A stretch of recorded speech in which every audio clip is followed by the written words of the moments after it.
को पढ़ेंगे। हम निकालेंगे मत्ती का सुसमाचार, उसका 10वां अध्याय, और इस पूरे अध्याय को पढ़ने की इच्छा है, लेकिन समय की कमी के कारण ये अध्याय बहुत बड़ा है, इसलिए कुछ आयतों को पढ़ेंगे और फिर मनन करते हुए हम आगे बढ़ेंगे। मैथ्यू चैप्टर 10 उसका 1 आयत से उसकी 7 आयत तक पढ़ लीजिए।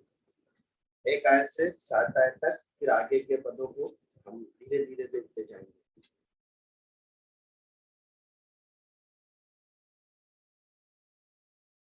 दिया कि उन्हें निकाले और सब प्रकार की बीमारियों और सब प्रकार की दुर्बलताओं को दूर करे। और 12 प्रेरितों के नाम ये है। पहला समूह जो पतरस कहलाता है, और उसका भाई अंद्रियास, जब्दी का पुत्र याकूब, और उसका भाई यूहन्ना, फिलिप्पुस और बरतुल्मै, थोमा और मसूल देने वाला मत्ती, हलफई का पुत्र याकूब और तद्दै, सामून कनानी और यहूदा इस्करियोती जिसने उसे पकड़कर ले लिया। इन 12 को यीशु ने यह आज्ञा देकर भेजा कि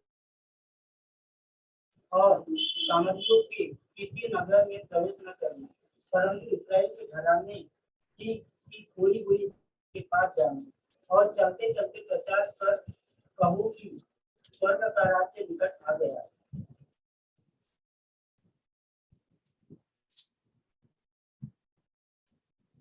उसके बाद 8 भी पढ़ लीजिए। बीमारों को चंगा करो, मरे हुओं को जिलाओ, कोढ़ियों को शुद्ध करो, दुष्ट आत्माओं को निकालो। तुमने सेतमेत पाया है, सेतमेत दो। उसके बाद 16 आयत से आगे की ओर पढ़ लीजिए।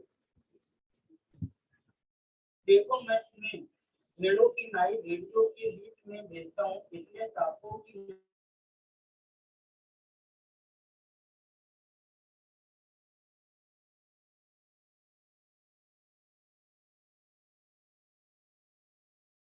पंचायतों में तुम्हें गोली मारेंगे। तुम मेरे लिए हाकिमों और राजाओं के सामने उन पर और अन्य जाति पर गवाह होने के लिए पहुंचाए जाओगे।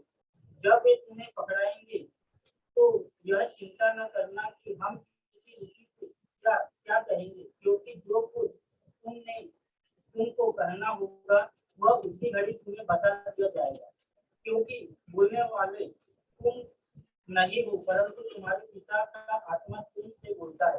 भाई भाई को और पिता पुत्र को घात के लिए रोकेंगे, और लड़के वाले माता पिता विरोध। बस काफी। उसके बाद 36 आयत से आगे की ओर पढ़िए। और बेटी को उसकी मां से और बहू को उसकी सास से अलग करके उनका माता पिता को मुझसे अधिक ये जानता है, मेरे मुझसे नहीं। और जो बेटा है बेटी को मुझसे अधिक नहीं जानता है और मेरे मुंह के लिए अपना मेरे पीछे न करे और मेरे मुंह के लिए जो प्राण बचाता है वो उसको छोड़ेगा, और जो मेरे कारण उसको प्राण होता है वो उससे पाएगा। और तुम्हें ग्रहण करता है वो मुझे ग्रहण करता है, वो मेरे वाले को ग्रहण करता है। बस काफी। परमेश्वर अपने वचन के सुने जाने पर आशीष दे। आइए हम प्रार्थना करें। हमारे पिता, हमारे प्रभु, हम आपके वचन पर मनन करने मिले हैं। प्रभु, ये आपकी कलीसिया है। हम आपसे प्रार्थना करते हैं कि आप ही अपने वचन के द्वारा हमसे बातचीत करें। आपका आत्मा हमने से हरेक को प्रभु जकड़े, हमसे व्यवहार करे, और प्रभु आप इन वचनों को हमें समझा दीजिए और हमारे हृदय पर इसे चश्मा कर दीजिए प्रभु, कि हम इससे भरकर आपके लिए अपने जीवन को जी सकें। आज हमारे साथ व्यवहार करें, आपसे प्रार्थना प्रभु यीशु मसीह के नाम। पिछले दिनों अपने ध्यान मनन में मैं इस भाग में से पढ़ रहा था। मैं इन दिनों मत्ती रचित सुसमाचार में से अपना ध्यान मनन कर रहा हूँ। और परमेश्वर ने शिष्यता के विषय में कुछ महत्वपूर्ण बातों को मुझे सिखाया जो मैं आपके साथ बांटना चाहता हूँ। तो आज हम शिष्यता के विषय में कुछ सच्चाइयों को और कुछ महत्वपूर्ण बातों को देखने जा रहे हैं। जब हम मसीही शिष्यता की बात करते हैं तो उसमें सबसे पहली या मुख्य बात यह है कि एक व्यक्ति को या एक विश्वासी को शिष्य बनने के लिए मसीह खुद बुलाते हैं। ये बुलाहट परमेश्वर की ओर से होती है, हमारी ओर से। देखिए एक आयत को पढ़िए इसे समझने के लिए। यूहन्ना का सुसमाचार उसका 15 अध्याय उसकी 16 है, जल्दी से पढ़िए क्या लिखा है। यूहन्ना जॉन गॉस्पेल चैप्टर 15 वर्स 16 क्या लिखा है। तुमने मुझे नहीं चुना परंतु मैंने तुम्हें चुना है और तुम्हें ठहराया ताकि तुम जाकर फल लाओ और तुम्हारा फल बना रहे, कि तुम मेरे नाम से जो कुछ पिता से मांगो वह तुम्हें दे। तुमने मुझे नहीं चुना, प्रभु यीशु मसीह कह रहे हैं, परंतु मैंने तुम्हें चुना। प्रियो, यदि आज हम प्रभु यीशु मसीह के शिष्य होकर तो ये बहुत ही एक महिमामय बुलाहट है। क्यों? परंतु परमेश्वर ने, प्रभु यीशु मसीह ने हमें चुना है कि हम उसके शिष्य बने या उसके चेले बने।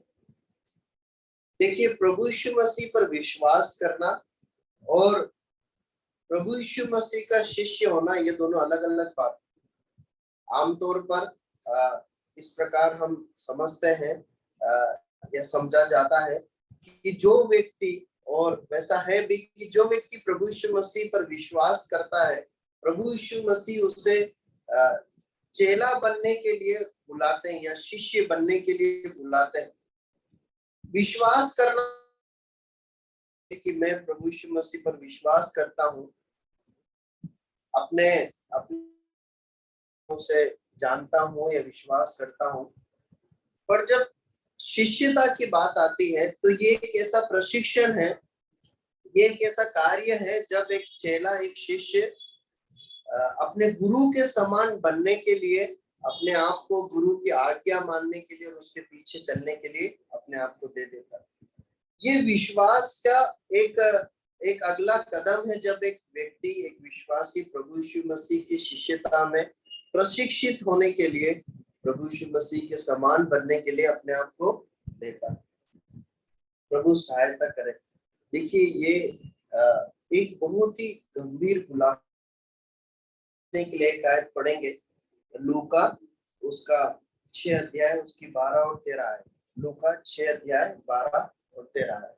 और उन दिनों में वह पहाड़ पर प्रार्थना करने को निकला और परमेश्वर से प्रार्थना करते हुए सारी रात बिताई।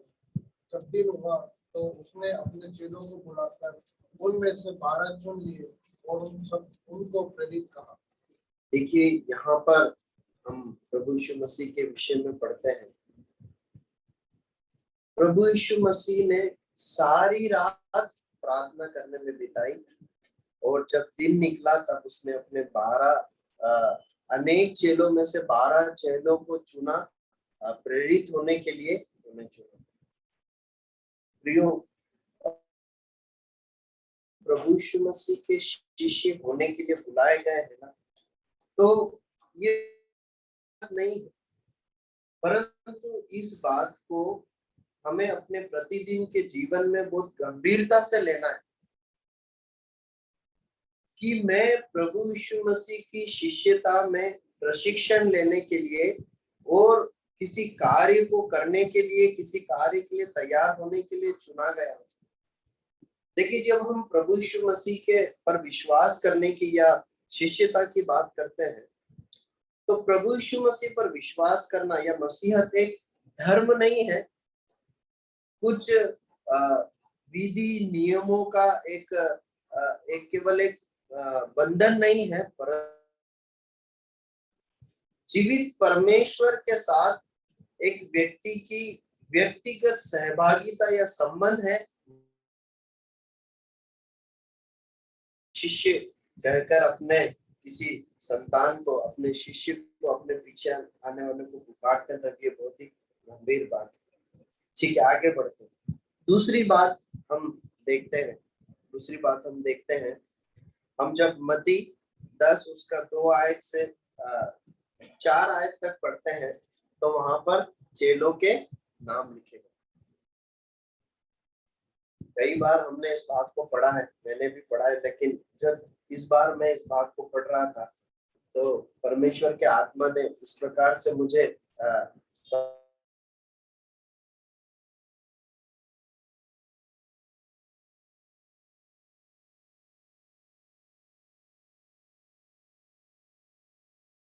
प्रभु यीशु मसीह अपने हर शिष्य के या अपने पीछे आने वाले को बहुत ही व्यक्तिगत रीति से नाम के साथ जानते हैं। ये कितनी बड़ी या कितनी उपलब्धि की बात। हम जहाँ काम करते हैं, जरूरी नहीं है कि हमारे मालिक जो है, हमारी संस्था के जो ओनर है, वो नाम से हमें जाने, है ना। या तो संस्था बहुत छोटी हो या फिर आप बहुत बड़े पद पे हो, इसलिए ऐसा हो सकता है कि आपके मालिक आपको जानते हो नहीं होता। हम जहाँ पर काम करते हैं वहां के उस संस्था के उस रीति से नहीं जानते ना हमारा नाम जानते हैं, परंतु यहाँ पर लिखा है, यहाँ पे एक सच्चाई परमेश्वर का वचन प्रकट करता है कि प्रभु यीशु मसीह जो सारी सृष्टि के मालिक हैं, प्रभु यीशु मसीह जो हर मनुष्य पर प्रभुता रखते हैं, इस प्रकार बताया गया है कि वो नाम से हम सभी को जानते हैं। ये एक बात है ना, ये एक बात हमें बहुत अनुग्रह और शांति से और एक निश्चिंता से भरती। हमें से हर एक इस विश्वास के साथ अपने जीवन को जी सकता है, जी सकता है कि मैं जिसके पीछे चल रहा हूँ वो व्यक्तिगत रीति से मुझे जानता है, वो जानता है। परमेश्वर के वचन में एक स्थान पर इस प्रकार लिखा है कि मैंने तेरा नाम अपनी हथेली पर लिखा है। प्रियो, प्रभु यीशु मसीह का शिष्य होकर जीना बड़ी महिमा की बात। ठीक है, हम आगे बढ़ते हैं। अब कुछ और बातों को देखते हुए हम आगे बढ़ेंगे। जब हम प्रभु यीशु मसीह के शिष्य होकर बुलाए गए हैं या एक व्यक्ति शिष्यता के लिए बुलाया गया है, तो कम से कम, बहुत सारी अनेक बातें हो सकती है, लेकिन कम से कम 2 अधिकार या प्रतिज्ञाएं परमेश्वर ने उसे दी है।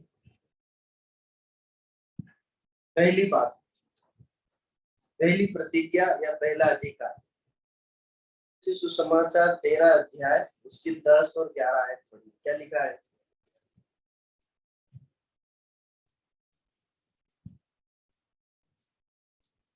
उन्होंने पास आकर उससे कहा, तू लोगों से दस्तानों में क्यों बातें करता है?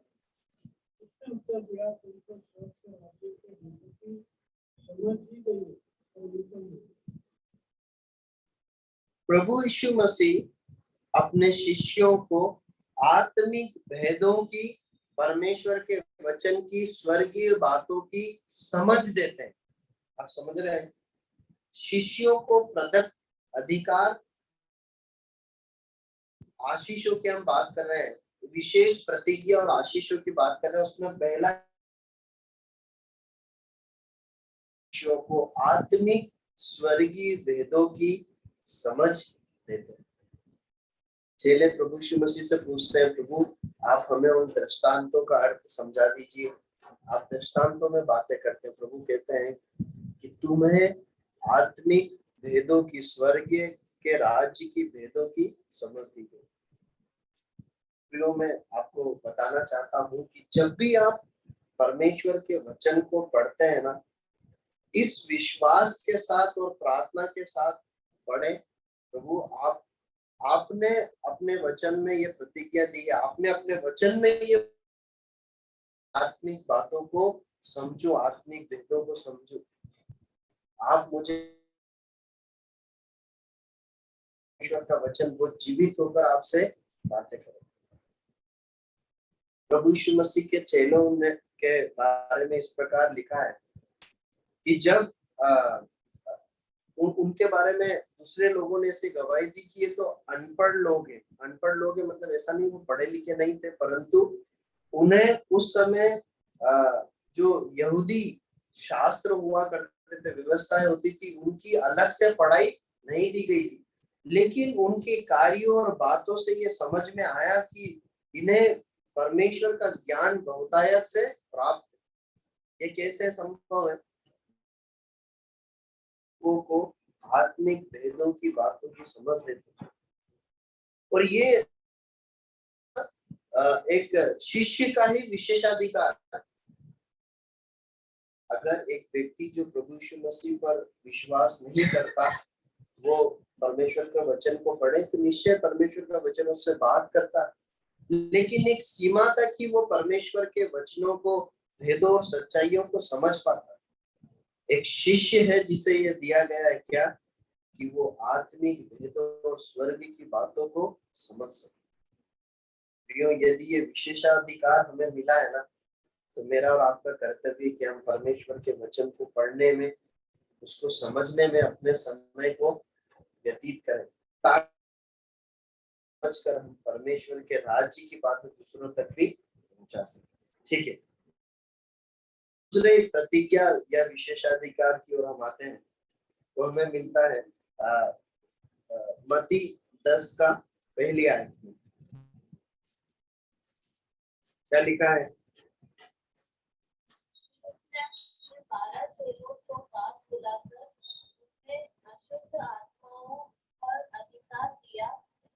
निकाले और सब प्रकार की बीमारियों और सब प्रकार की दुर्गंधों को। दूसरी बात हम ये देखते हैं, परमेश्वर प्रभु यीशु मसीह अपने शिष्यों को बुराइयों और दुष्टताओं पर जय पाने का अधिकार देते। ध्यान दीजिए, जब एक व्यक्ति प्रभु यीशु मसीह के पास आता है या उस पर विश्वास करता है, इससे पहले कई बुराइयों में वो अपने जीवन को बिता चुका होता है या बिताता है। कई बातों में, चाहे वो कुछ गंदी आदत खाने पीने के रूप में हो सकती है, या फिर कई और बुराइयां हो सकती है। लेकिन जब एक व्यक्ति प्रभु यीशु मसीह के पास आता है, तो प्रभु यीशु मसीह अपने अनुग्रह में उसे उसकी शारीरिक दुर्बलताओं पर विजय देते हैं। देखिए, प्रभु यीशु मसीह इस प्रकार से अनुग्रह और सामर्थ देते हैं कि एक व्यक्ति पाई जाने वाली बुरी बातों पर जो परमेश्वर के विरोध में होती है, वो जय पा सके। हो सकता है कि वो कोई ऐसी आदत हो जिसमें हम कुछ व्यसन करते हो, कुछ ऐसे पाप हो जिसमें एक समय तक हम गिरते आए हैं, कोई ऐसा क्षेत्र हो जहाँ हमारा हमेशा संघर्ष रहा हो, चाहे हमारे वैचारिक जीवन में हो सकता है, हमारे हृदय में हो सकता है, या समाज के साथ हमारे संबंध और व्यवहारों में हो सकता है। प्रभु यीशु मसीह अपने शिष्यों को ये अनुग्रह देते हैं कि हम उन पर जय पाएं। इसीलिए अनेकों समय जब हम लोगों की गवाहियों को सुनते हैं, तो उनके जीवन में कि मैं पहले ऐसा था, परंतु अब मैं ऐसा। पहले मैं इन बुराइयों में, इन आदतों में अपने जीवन को पाप में बिताता था, लेकिन प्रभु यीशु मसीह ने अब मुझे उन सब बातों पर क्या दी है? विजय दी। देखिए, एक आयत को पढ़िए,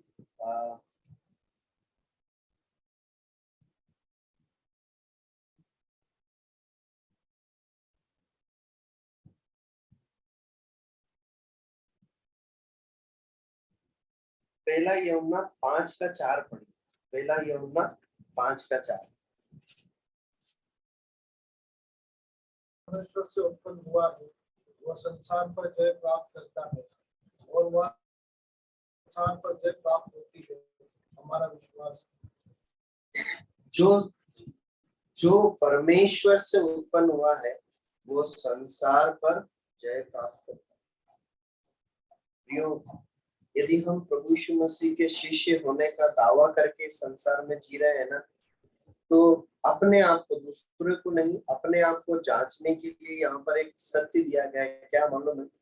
एक शिष्य अपने आप पर मतलब एक शिष्य के अंदर जो शरीर है, उसका जो पुराना मनुष्यत्व का स्वभाव है, पाप का स्वभाव है, वो उस पर संसार में जो अशुद्धता और आकर्षण और अनात्मिकता जय पाता है। कौन पाता है? जो परमेश्वर से उत्पन्न हुआ। क्यों? जैसे इस धरती पर हम अपने माता पिता के द्वारा उत्पन्न हुए हैं और ये शरीर देह हमें मिली है। परमेश्वर का वचन बताता है कि जब एक व्यक्ति प्रभु यीशु मसीह पर विश्वास करता है, अपने पापों का अंगीकार करके प्रभु यीशु मसीह को अपना परमेश्वर प्रभु करके ग्रहण करता है, परमेश्वर का वचन बताता है कि वो परमेश्वर द्वारा, परमेश्वर के आत्मा के द्वारा परमेश्वर के परिवार में जन्म लेता है। परमेश्वर का वचन उसे नया जन्म बताता है। जैसे हम अपने माता पिता के परिवार में उनके द्वारा जन्माए गए, उनके वैसे ही परमेश्वर का वचन बताता है कि हम जो प्रभु यीशु मसीह पर विश्वास करते हैं, परमेश्वर के परिवार के सदस्य हैं। हमारा एक आत्मिक जन्म हुआ है। हम परमेश्वर के घराने में जन्माए गए, इसीलिए हमारे अंदर फिर परमेश्वर, हमारे पिता के समान बातें और चाहते दिखाई देती। प्रभु सहायता करे कि जब हम डे टू डे लाइफ में, जब हम अपने प्रतिदिन के जीवन में अलग अलग स्थानों पर जीते हैं, हम इस बात को अपने मन में याद रखकर बड़ी ही पवित्रता और के लिए जी सकते। ठीक है, आगे बढ़ते हैं। और 5 में इस प्रकार लिखा है, इन बारहों को यीशु ने ये आज्ञा देकर भेजा कि अन्य जाति की ओर न जाना और सामरियों के किसी नगर में प्रवेश मत करना। अब देखिए, परमेश्वर, मत्ती 10:5। अब देखिए, न केवल परमेश्वर या प्रभु यीशु मसीह अपने शिष्यों को अधिकार या आशीष या प्रतिज्ञाएं देते हैं, परंतु वो आज्ञा भी देते हैं। कुछ उद्देश्य हैं या कुछ कार्य हैं जिसके लिए परमेश्वर ने, या इसको और सरल करके देखने के लिए हम एक और आयत पढ़ेंगे, जल्दी से। क्या लिखा है?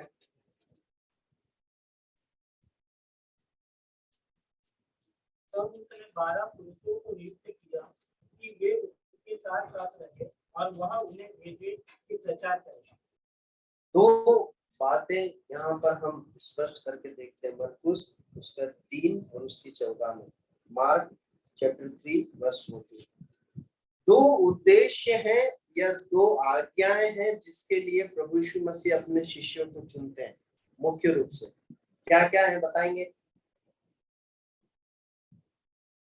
क्या लिखा है? क्या लिखा है?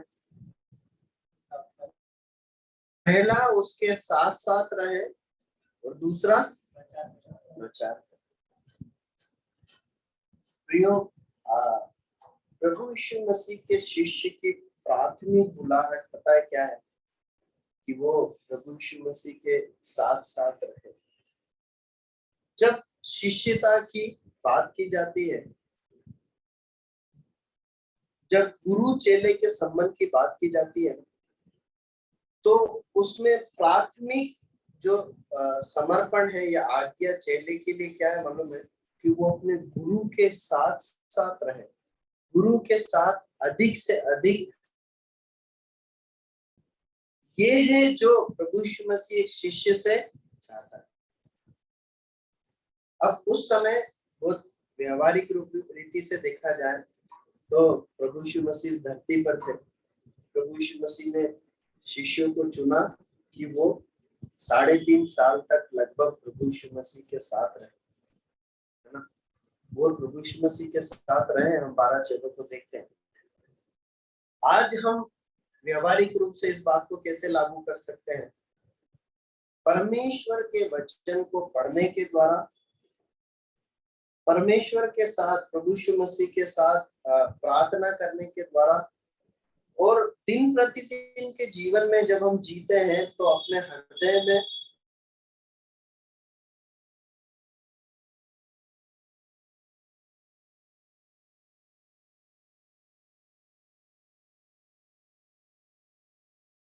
परमेश्वर के वचन को पढ़ना, उसके साथ समय बिताना, प्रार्थना करना, और जहां भी हम आते जाते हैं इस प्रकार अपने मन को प्रशिक्षित करना, यह संवेदनशील बनाना कि मैं प्रभु के साथ हूं या परमेश्वर मेरे साथ है।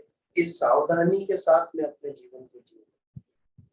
यदि इन बातों के प्रति हम गंभीर है ना, इसका मतलब क्या है? हम प्रभु की उस आज्ञा को या उस उद्देश्य को अपने जीवन में पूरा कर रहे हैं जो प्रभु ने हमारे लिए रखा है। क्या हम प्रभु के साथ साथ चल रहे हैं?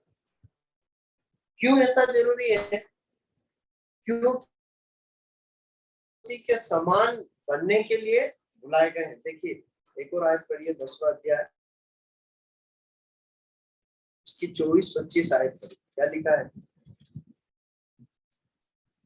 चेला अपने गुरु से बड़ा नहीं और न अपने दास अपने स्वामी से। चेले का गुरु के और दास का स्वामी के बराबर होना ही बहुत है। जब उन्होंने घर बस काफी। एक शिष्य को, एक दास को अपने स्वामी के बराबर, ये कब होगा? जब एक दास, एक चेला अपने गुरु, अपने स्वामी के साथ अपने जीवन को व्यतीत करे। प्रियो, मैं आपके सामने ये प्रश्न रखकर आगे, में यदि हम अपने प्रतिदिन के जीवन को जांचें तो क्या हम परमेश्वर के पास जाने में अपने समय को बिताते हैं? क्या प्रार्थना करने में, वचन पढ़ने में और अन्य आत्मिक गतिविधियों के द्वारा जिसमें हम अपने आप को प्रभु के समीप लाते हैं? यदि नहीं तो एक शिष्य के जीवन में ये बात होना बहुत जरूरी है। प्रभु सहायता करे। दूसरी बात की ओर आते हैं। दूसरी बात क्या लिखा है? किस बात के लिए चुना? मरकुस में हमने पढ़ा कि उसके क्या करें? उसके राज्य का प्रचार करें। प्रियो, हम इस धरती पर परमेश्वर जी रहे हैं।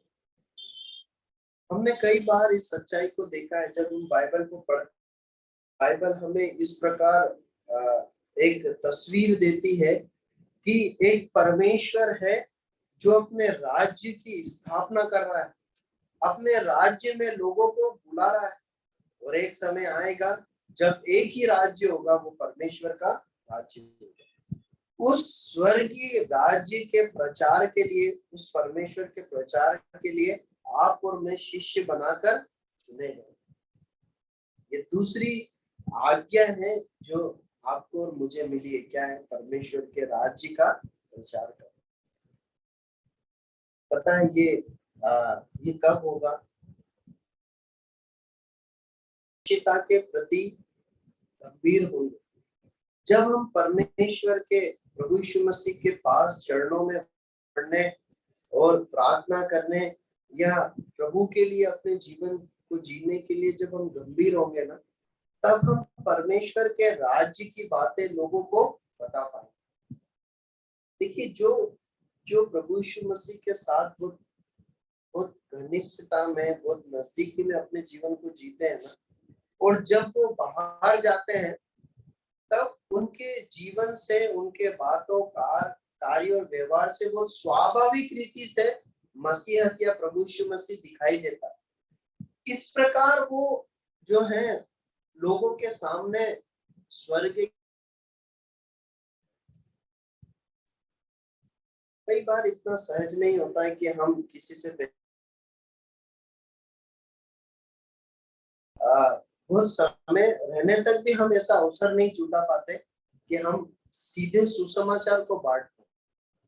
लेकिन उन लोगों के साथ जिनके साथ हम कॉलेज में पढ़ाई करते हैं या नौकरी करते हैं, हम अपने निर्णयों के द्वारा, उस दौरान होने वाले व्यवहार और बातचीत के द्वारा परमेश्वर के राज्य को प्रकट करते हैं। पूछते हैं लोग, आप ऐसा क्यों नहीं करते?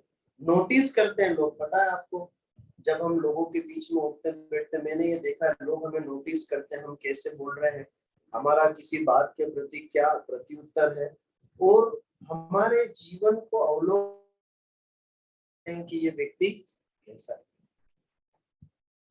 ये कब संभव है? परमेश्वर के राज्य को या प्रभु यीशु मसीह को सकारात्मक रीति से लोगों के सामने रख सकते हैं जब हम खुद व्यक्तिगत रीति से प्रभु के साथ अपने समय को बिताते हैं। देखिए, एक बहुत ही सुंदर आयत यहाँ पर मिलती है। 10:27 पढ़िए। 10:27 पढ़िए, क्या लिखा है? जो मैं तुमसे अंधियारे में कहता हूँ उसे उजियाले में कहो, और जो कान सुनते हो उसे कोठों पर से प्रचार करो। जो मैं अंधियारे में कहता हूँ उजियाले में कहो, जो कान जब मैं इस भाग को पढ़ रहा था, मतलब प्रभु ने मुझसे किस प्रकार बात की कि जो एकांत में कान अकेले में अंधियारे में सुनते हैं ना, वो ही बाहर जाकर उजियाले में कुछ बता पाते हैं। आप समझ रहे हैं? जो लोग प्रभु के चरणों पर बैठकर व्यक्तिगत रीति से सुनने की, सीखने की आदत डालते हैं ना, समय आने पर वो ही पब्लिकली उजियाले में या भीड़ के बीच में परमेश्वर के राज्य को प्रचार भी कर पाते। जिनका व्यक्तिगत गुप्त जीवन खोखला है ना, उनका संसार में भी बहुत सतही या पड़ता। मैं आपको एक बात बताता हूँ जो मैं अपने दैनिक जीवन में नोटिस करता हूँ। मुझे नहीं मालूम आप पेपर पढ़ते हैं कि नहीं पढ़ते हैं, पर मैं पढ़ता हूँ करीब 10-15 मिनट, और मैं कुछ समय से बार बार ऐसा नोटिस कर रहा हूँ। मैंने आपके साथ प्रार्थना सभा में बताया है कि लोग, इंदौर शहर की बात कर रहा हूँ मैं, दुनिया में तो पता नहीं क्या होता है, लोगों को हम देखते हैं कि लोग आत्महत्या कर रहे हैं। जवान लड़के लड़कियां, परिवार के लोग आत्महत्या कर रहे हैं। और पहले तो ऐसा सुनने में आता था कि इसने आर्थिक तंगाई की वजह से या किसी और बात से आत्महत्या कर ली। अब कुछ दिनों से मैं ऐसा पढ़ रहा हूँ कि एक मुखिया है और वो अपनी जिंदगी से हार कर, पहले उसने अपने पत्नी या कुछ पिला के मार दिया और फिर वो भी मर गई। आप समझ रहे हैं, ये वही लोग हैं जो इस शहर में रह रहे हैं, है ना प्रियो? ये इस दुनिया में बहुत, इस संसार में खालीपन है। इस दुनिया में मनोरंजन के बहुत साधन है, परंतु एक बहुत बड़ा खोखलापन है, खालीपन है। और इस खोखलेपन और खालीपन को कौन भर सकता है मालूम है? आप और मैं परमेश्वर के वचन के द्वारा, मसीह यीशु के द्वारा भर सकते हैं। मसीह यीशु वो आशा है, मसीह यीशु वो जीवन है जिसके द्वारा एक व्यक्ति अपने सकता है। ये संसार धन और मनोरंजन दे के खालीपन को दूर नहीं कर सकता। इसलिए जब ये बातें, जो धन या सांसारिक मनोरंजन, आराम, जब उनके पास से चला जाता है, जिसको उन्होंने अपने शांति और जीवन का आधार बना रखा, जब वो चले जाता है ना, तो उनके जीवन में से स्वाद खत्म हो जाता है और वो क्या करते हैं? आत्महत्या कर लेते हैं। मेरी और आपकी जिम्मेदारी कि हम अपने जीवन को इस प्रकार से जिए कि लोग हम में एक आशा को देख पाए, हमारे जीवन को अपने जीवन से अलग करके देख पाए। ये आपकी और मेरी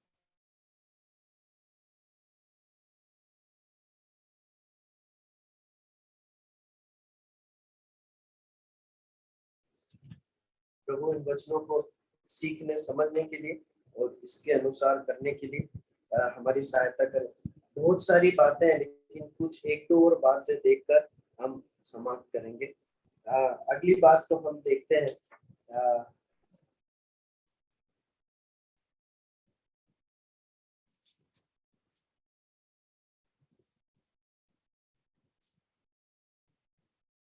6, 7 और 8 आयत पढ़ी।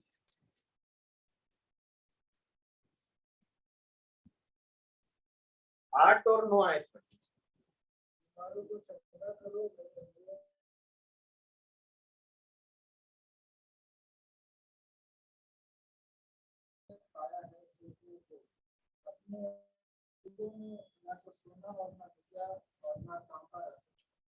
मार्ग के लिए न झोली रखो, न 2 कुर्ते, न जूते, न लाठी लो, क्योंकि मजदूर को उसका भोजन मिलना चाहिए। शिष्य के लिए एक और जो बहुत ही सांत्वना देने की बात है या बहुत आशा की बात है, मालूम है क्या है? इस धरती पर के जीवन में प्रभु यीशु मसीह हमारी हर जरूरतों की चिंता करते हैं, या प्रभु यीशु मसीह ने हमारी हर जरूरत हर समय पर अलग अलग जरूरतों के लिए प्रयोजन है, ऐसा हम समझ सकते हैं। न केवल इस बात से, पर बाइबल के अनेक हम पढ़ते हैं तो हम इस बात को देखते हैं। देखिए इसका 6 का 33 पढ़िए, मत्ती 6 का 33 क्या लिखा है? मैं आपके लिए पढ़ता हूँ। नहीं, 6 का 33, मत्ती 6 का 33 में ऐसा लिखा है, इसलिए पहले तुम उसके राज्य धर्म की खोज करो, ये सब वस्तुएं तुम्हें मिल जाएगी, और कल के लिए चिंता ना करो, क्योंकि कल का दिन अपनी चिंता आप कर लेगा। आज के लिए आज ही का दुख बहुत है। यहाँ पर प्रभु यीशु मसीह संसार और संसार की बातों की चिंता हमारी जरूरतों के लिए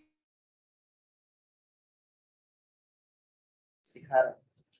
हम इस बात को देख रहे हैं कि प्रभु यीशु मसीह अपने शिष्यों की हर समय पर, हर परिस्थिति में, हर जरूरत का ध्यान रखते हैं। हमारी आत्मिक जरूरत हो, प्रभु को मालूम है। हमारी आर्थिक जरूरत हो, प्रभु को मालूम है। हमारी कुछ भौतिक जरूरत है, सब प्रभु को मालूम है। हमारे जन्म से लेकर हमारी मृत्यु तक, है ना? बच्चों में जब हम बच्चे होते हैं तब हमारी जरूरतें अलग होती है। एक बच्चों को अपनी जरूरतें अलग स्तर पर नजर आती है, फिर जब बड़े होते हैं तब अलग नजर आती है, उससे और बड़े होते हैं तब वो अलग अलग जरूरतें या चिंताओं के विषय होते हैं। परमेश्वर का वचन है कि मुझे तुम्हारी हर जरूरतें का ध्यान, जरूरतों में प्रयोजन करेगा। हमारी चिंता या हमारी जो खोज का विषय होना चाहिए, वो क्या होना चाहिए? परमेश्वर के धर्म और राज्य की खोज। प्रियो, मैं आपको बताना चाहता हूँ, परमेश्वर बड़े अनुग्रह से, बड़ी दया में मेरे मेरे और मेरे परिवार की जरूरतें पूरा करते आया है। और मैंने कई मसीह परिवारों और प्रभु के दासों की गवाहियों को सुना है। बड़े अद्भुत रीति से परमेश्वर इस संसार की जरूरतों को पूरी करके देता है। हमारी जिम्मेदारियां हैं कि हम क्या करें।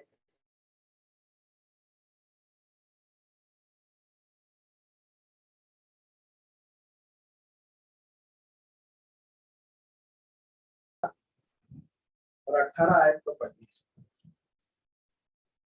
मत्ती 10, 16, 17 और 18।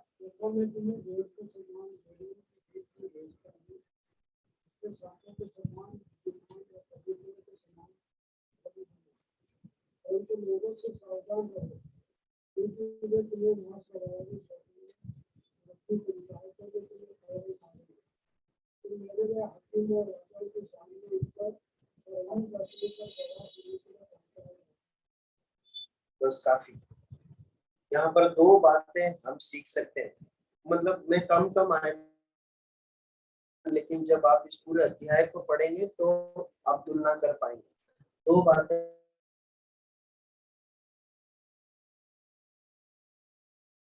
हमेशा हमेशा सकारात्मक नहीं होती।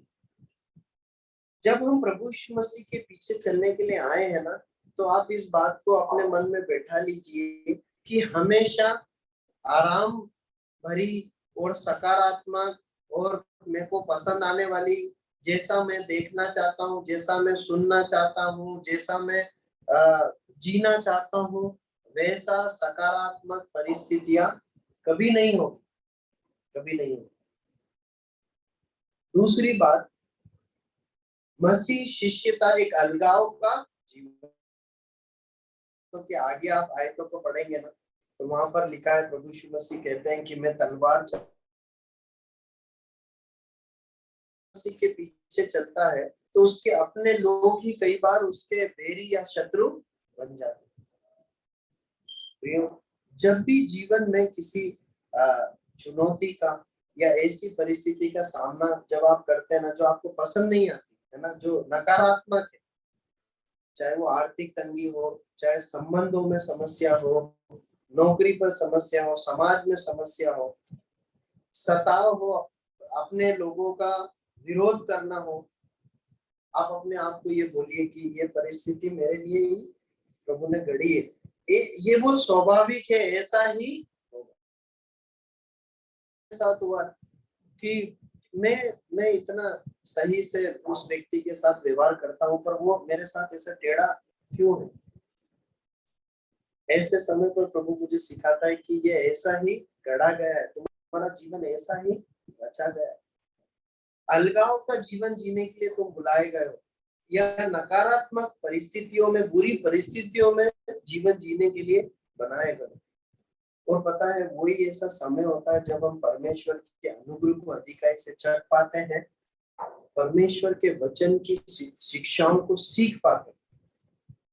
मैं जब अपने जीवन को देखता हूँ ना, तो मैं इस बात को पाता हूँ कि नकारात्मक और बुरी परिस्थितियों में मैंने ज्यादा परमेश्वर के वचन को सीखा है। इसलिए जब जीवन की चुनौतियों से गुजरे तो निराश न हो। एक शिष्य के लिए गढ़ा गया ताकि वो परमेश्वर के वचन को सीखे। बात देखकर समाप्त करते हैं। कई बातों को मैं छोड़ते हुए आगे बढ़ रहा हूँ। इसका 37 और 38 आयत को पढ़ लीजिए। 37, 38 और 39 आयत को पढ़ लीजिए। जो माता पिता को मुझसे अधिक प्रिय जानता है वो मेरे योग्य नहीं, और जो बेटा या बेटी मुझसे अधिक प्रिय जानता है वो मेरे योग्य नहीं। जो अपना क्रूस लेकर मेरे पीछे चले वो मेरे योग्य नहीं। जो अपने प्राण बचाता है वो उसे खोएगा, और जो मेरे कारण अपना प्राण खोता है वो उसे पाएगा। देखिए, एक शिष्य की जो बुलाहट है, समर्पण की मांग उससे की गई। यहाँ पर स्पष्ट करके अपने माता पिता, बच्चों, अपने किसी भी संबंधियों से ज्यादा, मुझसे ज्यादा यदि उनसे प्रेम करोगे तो मेरे शिष्य नहीं बन पाओगे।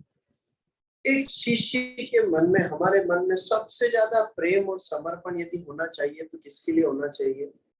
अपने प्रभु यीशु मसीह परमेश्वर के लिए होना चाहिए। और 38 आयत में प्रभु स्पष्ट कर देते हैं, जो अपना क्रूस लेकर मेरे पीछे न चले वह मेरे योग्य नहीं। अपने आप से और अपने जीवन से भी ज्यादा प्रेम करना प्रभु यीशु मसीह को। देखिए, क्रूस हमारे लिए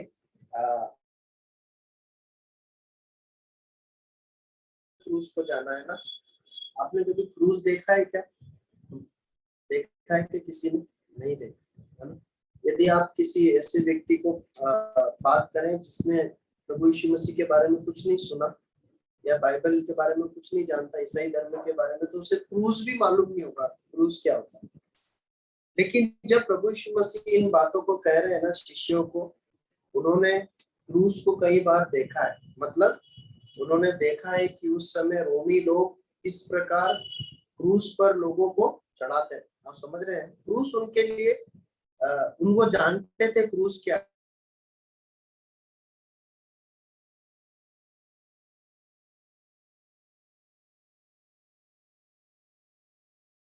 अपने शिष्यों को इस प्रकार बुलाते हैं कि जब मेरे पीछे चलने आए हो ना, तो क्रूस उठाकर ही चलना है। मतलब दुख सहने और अपने आप को कुर्बान कर देने के जज्बे के साथ मेरे पीछे आना है। ये बुलाहट जो है हमारी हम शिष्यों को दी गई। प्रियो, इस संसार में न जाने मुझे क्यों ऐसा लगता है, मैं कल भी कहीं अपने ऑफिस के लोगों के साथ मैं कल कहीं बाहर गया था, और जब मैं ये तो मुझे समझ में आता है कि एक दुनिया में कुछ